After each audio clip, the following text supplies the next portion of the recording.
Okay, what's going on, everybody? I really am excited. We got a special Perigee today where we're bringing many great people closer, and so I appreciate you listening as always. And I've got some very special guests and a very specific special topic that I know many of you want to hear about. So in the room with me are elite company today. So General Thompson, our Vice Chief of Space Operations, is with me. Miss Kate Kelly, our Chief Human Capital Officer, and special guest star, Dr. Christensen. We're really excited. He's the big brains behind our holistic health approach and the study that we're going to talk about today. So we're very excited, and I'll just quickly have you guys introduce yourselves, if that's okay. Sir, over to you. All right, Chief, good morning, and Kate and Doctor, thanks for coming as well. I'm excited to be here. D.T. Thompson, Vice Chief of Space Operations. This is an exciting topic for me and very important for the U.S. Space Force. Ma'am. Good morning. It's great to be here. Thank you so much, Chief, for inviting me to your Perigee podcast. I've been waiting anxiously I didn't know this. for my first invite to this, so I'm really excited to be here, especially on this really important topic and on this very important, momentous occasion of the rollout of a program that's really exciting for all of us in Space Force. Be careful what you ask for. I can bring in for some of the more controversial topics, and then everyone can be mad at you about, dress and appearance standards or something if you want. Chief, I'm happy to be there with you in force as necessary. Thank you. Awesome. Good morning. I'm James Christensen. I'm with the Air Force Research Lab.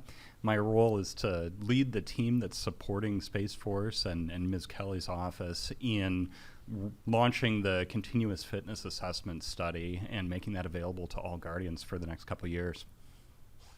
Well, thanks. Thanks again for all of you being here. Really appreciate it, and I know we're excited to have the conversation. So let's get into it. This is about fitness. This is about our new fitness policy and the rollout and what the way forward with the way Guardians approach their health. So let's start with, how did we get here? I mean, what's driving this? What's behind this in the first place? Why do we need fitness at all?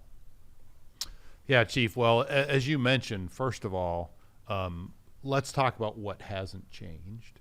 And that is, we've all, whether you're brand new to the Space Force because you've enlisted or because you've come from another service, in the past, today, and in the future, in law and in DoD policy, there's a requirement for military members to maintain their physical fitness and for commanders and leaders to uphold that standard and to assess that standard. And so that has always been a requirement. It is today. It will be for the future for the Army, the Navy, the Marine Corps, the Air Force, and the Space Force. And so what we're talking about here today is not changing that. It's looking at a new 21st century approach that uses modern technology to be able to conduct our fitness activities and for commanders and for leaders to uphold that standard across the Space Force. So that makes sense, right? Like, it's fancy, we're a digital service, modern, like all those words are great. Doc, why not just show up once a year and take a test? Like, is there really an advantage to me investing in my health every single day? And what's the science tell me? Why can't I just show up, wrap myself in saran wrap so I can sneak through dehydrated me, sneak through a test once a year and pass out when it's done? Like, that's fine, right? Like that meets the standard. Like, why don't I just keep doing that? We're really trying to pioneer for all of DoD a better way to support our members throughout their lives, during their service and beyond. So there's many years of science that shows that maintaining a consistent level of fitness and an overall, healthy lifestyle not only improves your health and improves your long-term health outcomes, but also, cognitively, and your ability to perform your core mission is improved and sustained by your consistent level of fitness. And it's that consistency piece that I think we've been concerned about and we're trying to support with the technology. So rather than, just thinking about fitness when you're coming up on your annual PT test, it's more of a year-round, day in, day out, building and sustaining a healthy lifestyle that's going to serve you well while you're still in uniform and even beyond. this is really about readiness. Absolutely. So maintaining a consistent level of fitness, that supports your readiness. That supports your ability to do your operational mission, regardless of what happens, regardless of when it happens, so that you've got that consistent baseline of readiness. There's been a ton of work showing that people who are consistent, people who are maintain that level of fitness, are going to be better able to fight when that day comes. Yeah, everybody knows this. I barely got out of 8th grade, but I do watch a lot of YouTube, and I think, Doc, but tell me if I'm wrong, I think that physical fitness not only improves our cognitive abilities at work, but it will decrease absenteeism, it will increase happiness. Like, there's all kinds of benefits to investing in our physical fitness, and which is why it's part of our comprehensive fitness model. That's exactly right. Your physical fitness contributes to so many aspects of your life, your emotional well-being, your ability to cope with life stressors, even your ability to sleep on a consistent basis. All of that is supported by, having that baseline level of fitness that you maintain throughout the year. And finding like the end of the internet sitting on my couch, like finding the end of streaming, that doesn't give me the same benefits. That's right. That's okay. right. I just wanted to, just in case. Even though there's a lot of YouTube, Chief. Yeah, there's a lot of YouTube, but I can look at YouTube while I'm on a stationary bicycle with my heart rate at 160. Okay, so that's great. So we looked at it. We said we could do better. And so what does that look like? Where's our program? I know we've been talking about it for a couple of years, but ma'am, this is your bailiwick. So if you could just kind of walk through, please, what are the parts of our approach? What are we talking about? Sure, and thanks again. And I think what's really interesting about Dr. Christensen's point is the power of what this can really do for Guardians and for the Space Force, and so we're really excited about that. Quite frankly, we're also excited about the fact that we're really a trailblazer right now inside the Department of Defense. I think it's really important that we all know the role that we're playing here. Obviously, there's a huge role for what we want to do for ourselves as Guardians and how we want to make sure that this approach collectively is powerful and makes us the best Guardians that we can be. And I would say, and we're doing it on behalf of many more than just the Space Force, because there's a lot of interest from other services on how well this approach works for us. That said, what are we thinking about? Why are we so excited, and why are we here doing this podcast today? So we've got 3 concepts that come together as part of this approach. One is the wearable device that has been so much anticipated and talked about. But another component of this is helping you understand where you can be better if you need to be, and how to interpret data, and how to actually understand what that data is telling you from a health perspective and a wellness perspective. And then there's a GRIT team, a Guardian Resilience Team component that is intentionally put in place to make sure that the resources are available to understand and interpret and educate all of us on what the ideas and opportunities are for your own health and wellness. And that's both physical and cognitive, quite frankly. And so we're really excited about what those components together can do for us as a service. And there's a lot of detail that goes into the study that we're going to be part of as we all go forward. We're really excited about the launch of the study. And so the choice that a Guardian gets to make is essentially whether or not they want to be part of this groundbreaking study that gets the data and gets the analytics that we need to understand how well we want to hold ourselves accountable to our own health and wellness, and then also define long-term what the right health and wellness standards need to be for the Space Force, which quite frankly is one of the mandates that we have from DoD, is figure out what the right type of health and wellness and fitness assessment is for your service. And because we are new and because we are just standing up, we are using this approach to help us define what that should be. So to be clear, this study that we're going to talk about a little more in detail Well, this study we haven't changed our long-term goal that we will have a continuous fitness assessment. This is a study that allows us to inform those decisions. This is not quite the same thing as, hey, we're starting our continuous fitness assessment now. This is a study that allows us to work all of these details out, right? Yes, I think that's a perfect way to describe it. But we're not changing course. Like we're pretty committed. I guess we could learn in the study that something we're really not expecting, like, hey, this doesn't work. But barring that catastrophe, like that would be really bad. Yeah, I think it's really important to know that to do something as different as this is in the culture of the Department of Defense, and to do it correctly and to do it in a way that's sustainable, you've got to have good data to base your decisions on. It cannot just be gut instinct, right? And I think that's why this is so powerful and why this is so important that we get it right. And that's one of three reasons why we just didn't say from the beginning, here's our formal program, everybody's required, let's go. The first is, while in the commercial world the tech exists and you can measure your physical activity, what we don't know yet is how does that translate specifically to what is the requirement, what's the standard for every single guardian. And there are two other reasons why, because Chief, you and I have been at this for several years now, and early on the thought was, as part of the holistic health approach, wearable tech is there, it exists today, let's just go and use it.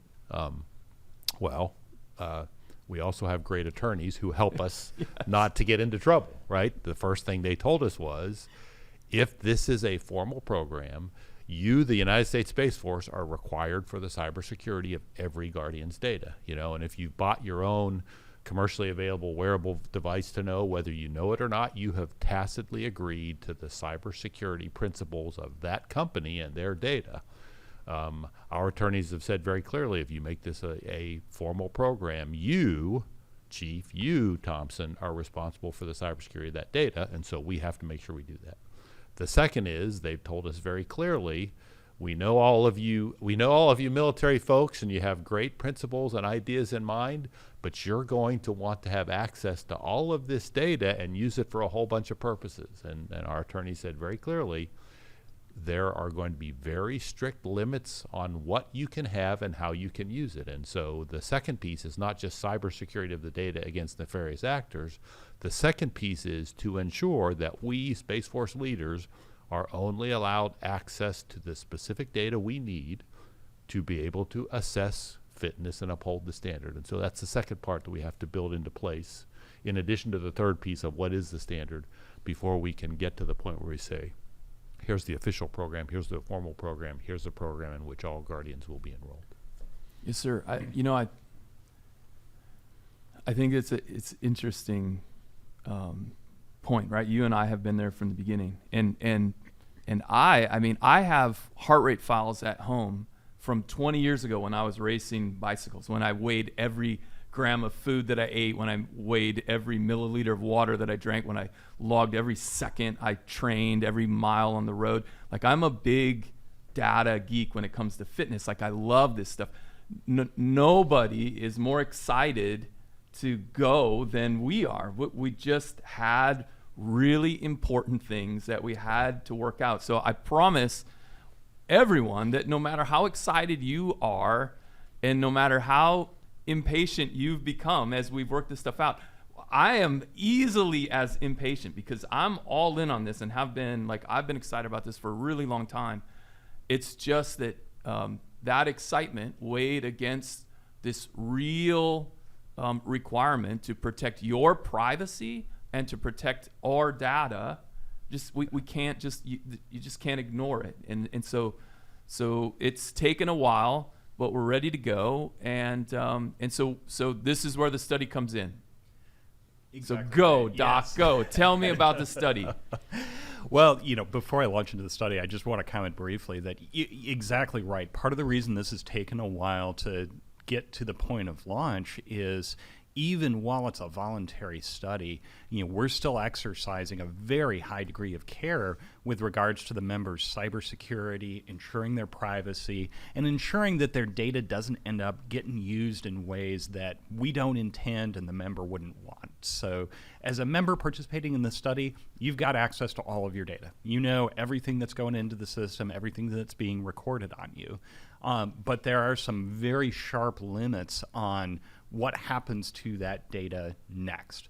The study team has access to it, but we are not making that data available to your commander or your senior enlisted leader because we want to make sure it's being used to support your fitness and to support our goal of delivering the study data that's going to give us the right standard, it's going to give us the right policy, at the end of the study. So what this looks like, it's pure voluntary, it's opt-in on the part of the member. It's very important to us from both a legal and ethical perspective that it's an unforced choice as to whether you want to receive an issued wearable or not participate in the study at this point.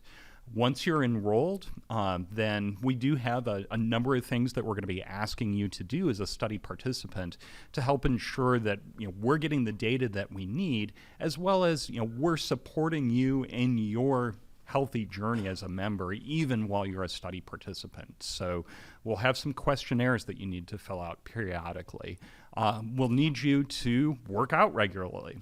We have to have those workouts logged in our system in order to assess your current level of fitness.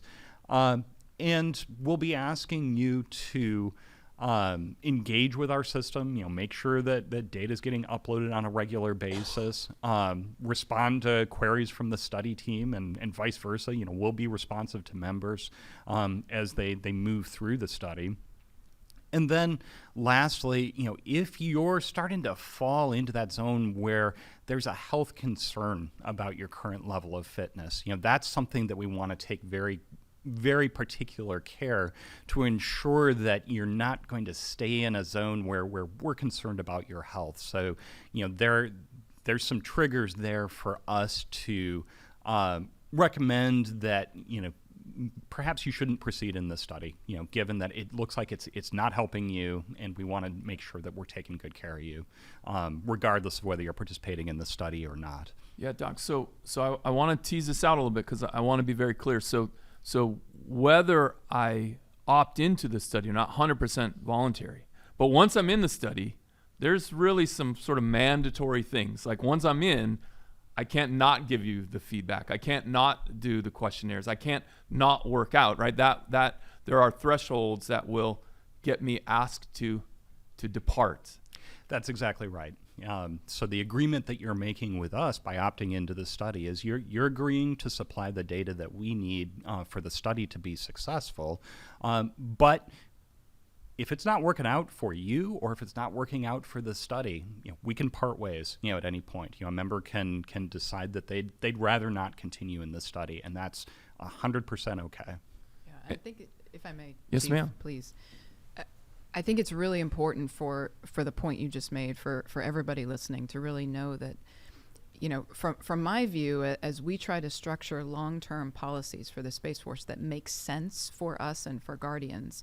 I'm kind of looking at every Guardian who chooses to participate as a partner to me, because your participation, active, and your willingness to share your experience through the surveys, your data through how you work out and how you engage with the device, this is a partner relationship that quite frankly, other services just don't have. This direct relationship of direct feedback that a Guardian is now able to do through this study directly will inform what the long-term physical fitness and standards and programs for this service should look like. And so for all of you who are excited about this rollout that we're doing, and for those of you who choose to participate, thank you, first of all, and know that you are actually helping shape this long-term process for us, because you are a direct link to what we need to understand in order to find the right balance going forward. I think it's a good word, relationship, right? Because like every other relationship, so if you're participative and if you're into it, and if you're doing your part, it's a healthy relationship. And if you're not, we're breaking up.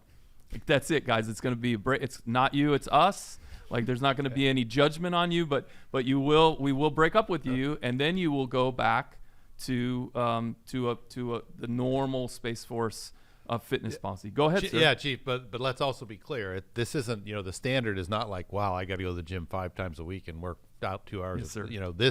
This is, the standard really is suited to what we hope and really want people to do healthily anyway. About 3 times a week, you've got your heart rate up for 30 to 45 minutes. You will more than accomplish what you need to maintain part of the study. So there's a lot of flexibility in there, and the approach they've set up for the metrics does not make this hard to stay in the study for anybody who just has a reasonable routine workout. Yes, sir. And so let's not scare people into thinking that, man, I'm going to spend all my time in the gym in order to stay in the study. Sometimes you have to scare people to be funny, especially on the podcast. So, Doc, what about? Tell me about the numbers. How many contracts can we sign on this? So we're resourced to support right now 6,000 Guardians participating. So we're going to make this available to absolutely everyone that we possibly can. We're still working some of our cybersecurity assessments. There are going to be a few Guardians who I'm very sorry to say won't be able to participate, at least not right out of the gate. So people who are in a deployment status, for example, certain overseas locations, because of the overarching security concerns, we unfortunately can't support them at study launch. But what I will say is we are supporting people who are coming off deployment, people who are rotating home, absolutely. And the same goes for new accessions, inter-service transfers. As folks join the Space Force, we'll give them the same opportunity to participate. It's incredibly important to us that it be as equitable as possible, and that it be inclusive as possible. So we will maximize that within the bounds of some of the larger security considerations. What if I work in a skiff? So, am I okay as long as I don't work out in a skiff? Yeah, I'm okay. Doc, maybe I can talk to that, and that's where all volunteers, both volunteers, but the leadership of any unit at any facility have to work together, because there are absolutely security concerns with whether or not you can wear a device in specific facilities. Each unit, based on the security structure of the department, there are organizations responsible for deciding when and where and how you can wear those devices. In some cases, they will allow you to wear the appropriate device all the time. In others, facilities will not permit them. Every Guardian who is in this program has to be sensitive to that. What we need you to do is wear the device when you're working out, for sure. If you can, if that's all you want to wear it, that's fine. If you can and you want to wear it longer, for example, I wear mine all day, every day. That's fine as well, but Guardians will need to be very careful and understand where they can and can't wear it. But the request and the requirement will be wear it while you're working out, so we can capture that data. Great point. And I would say that we collectively, in partnership with AFRL, in order to mitigate what General Thompson's talking about, intentionally scoped the devices that we're going to make available to those that are on the NSA approved device list, in the intention of making it as maximum flexible as we can, and understanding that in some cases there may be some mitigating circumstances. But the devices are on that approved list, so as long as they meet the local criteria that the device is talking about, it should be relatively seamless for the Guardian to wear it as much as they choose to. Okay, so it sounds to me like in both of these instances, and I guess a PCS doesn't affect this because my contract is with the study, so where I am or who my commander is doesn't matter, correct? So it really sounds like, hey, if you're interested, if you want to volunteer, raise your hand, and if you've got some of these circumstances, we'll talk through them with you one-on-one, like we can do that, right? And tailor a solution, do everything we can. We want to be as inclusive as possible. So don't self-eliminate because you think or you assume that you won't be able to participate. If you're into the idea and you want to volunteer, raise your hand and let us kind of walk through the specific details of your life. Chief, that's a great point.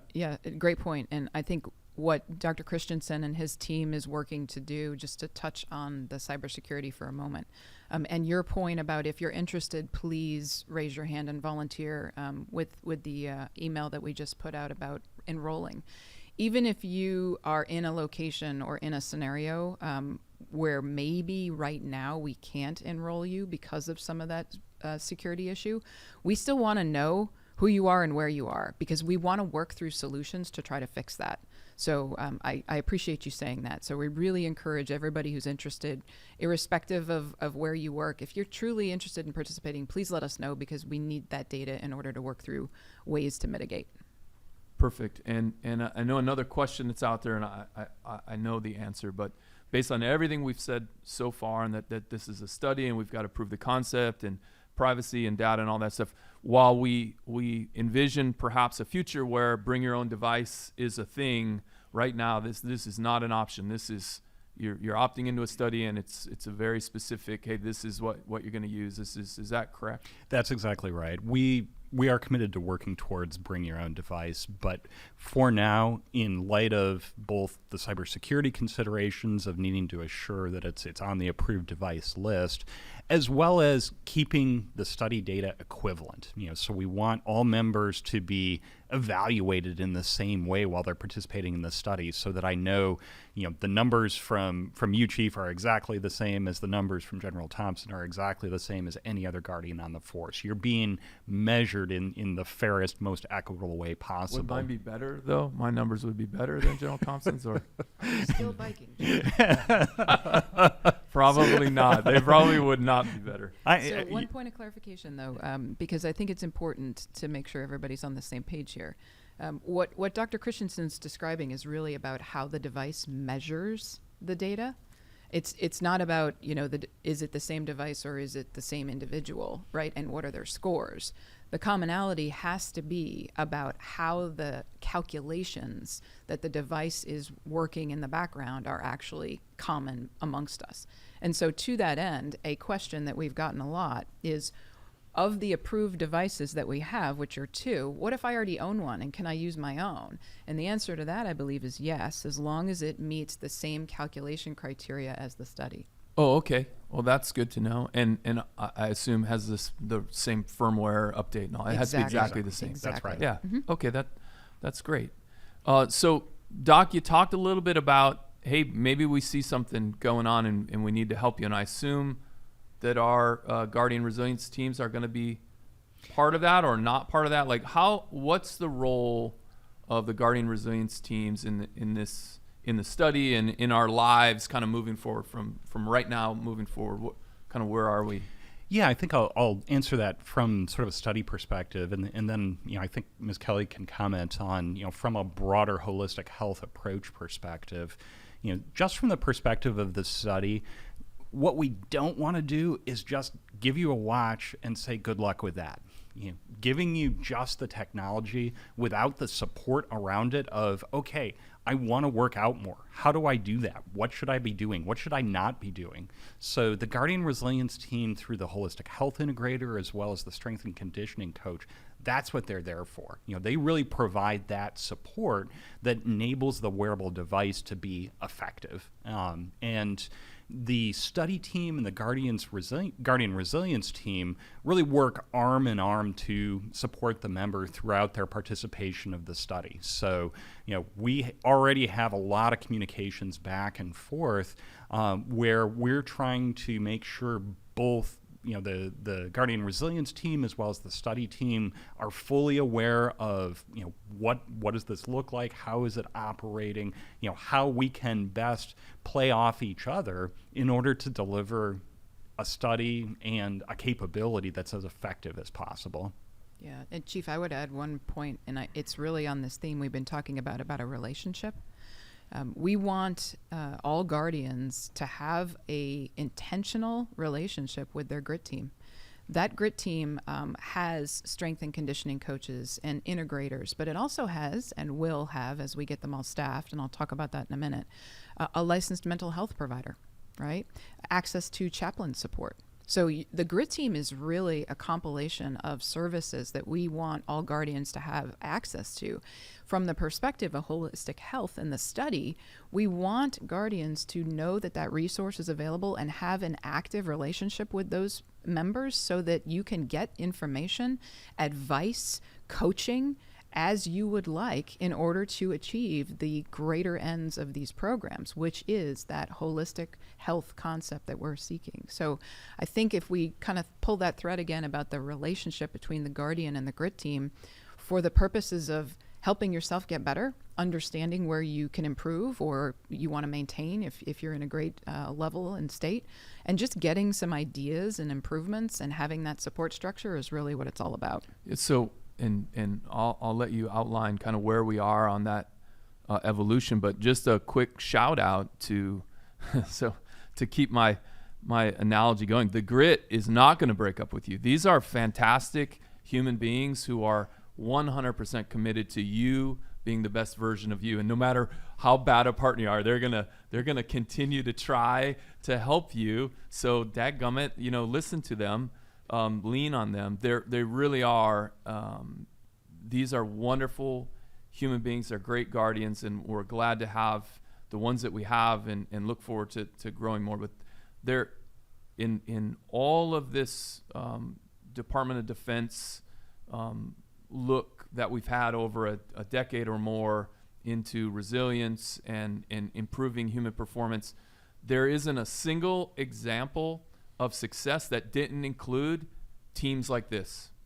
All of the success that the military has had in any of the human optimization, resilience, all of it, it always included teams like this. So we're very excited. They're great human beings, and they're ready to help. But where are they? How many do we have? When are we getting more? How do I get a hotline? Where's my app? Like, what's coming, ma'am? Thank you, and I agree completely with your comments. So these guys are really great Americans, and Chief, you're exactly right. They're gonna stay in the relationship no matter how dark it might get. The idea being a positive relationship, of course. So we're hiring, and a lot of these positions are civilian positions. For those of you who are familiar with that process, it's lengthy. Our goal is to have a GRIT team at every Space Force base, to include the National Capital Region, to include San Antonio, and an additional virtual GRIT team, if you will, that's available for those who are either not on those locations or geographically around the globe, or just need access in a more dynamic way. And so those are in the process of being hired. We've got about 13 people on board so far, so way below where we're going to get to in the end state.